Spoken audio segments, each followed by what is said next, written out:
Новоизбраниот претседател Доналд Трамп го избра 80-годишниот пензиониран армиски генерал полковник Кит Келог за свој специјален пратеник за Русија и Украина. Келог беше шеф на кабинетот на Советот за национална безбедност за време на првиот мандат на Трамп. Курт Вокер, специјален представник на САД за преговорите за Украина за време на првата администрација на Трамп, вели дека новоизбраниот претседател направил добар избор.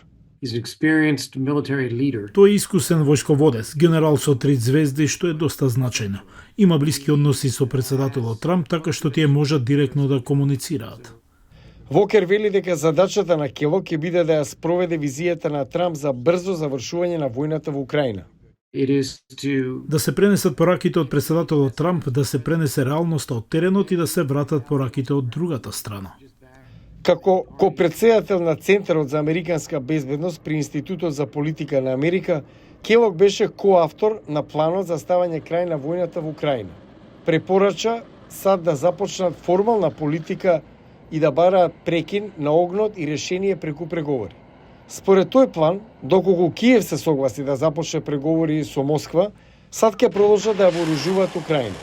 За да ја убеди Русија да учествува во преговорите, Келог предложи одложување на членството на Украина во НАТО во замена за безбедносни гаранции. Тој зборуваше за гласот на Америка за неговиот план во јули.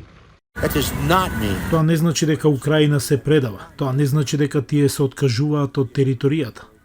Келог ја критикуваше администрацијата на Бајден дека не прави доволно за воена поддршка на Украина. Евелин Фаркас, заменик помошник секретар за одбрана за Русија, Украина и Евроазија, за време на администрацијата на Обама се согласува. Тој со право впери прст за некои од слабостите под сегашната администрација и претходните администрации, што значи дека не бевме доволно силни да ја поддржиме Украина во однос на нашата материјална поддршка. Мислам дека администрацијата на Трамп е на добар пат во смисла да се назначи некој кој е способен експерт и потоа да се истакне како важен приоритет. Џон Хербс, амбасадорот на САД во Украина од 2003 до 2006, вели дека Келог разбира дека агресијата на Путин во Украина е закана за американските интереси во Европа и во светот. Тој разбира дека завршувањето на војната ќе се обезбеди како што сака Трамп. Опстанокот на Украина е важен за САД. Поранешниот советник за национална безбедност на Трамп и сега отворен критичар, Џон Болтон, вели дека Келог нема доволно искуство за таа работа.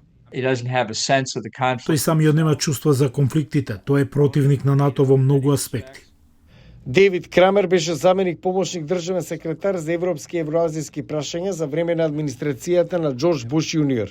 Тој го гледа предложениот тим за национална безбедност на Трамп како надеж за Украина и за Европа. Мислам дека изборот на генералот Келог, например, за специјален пратеник е многу надежен показател.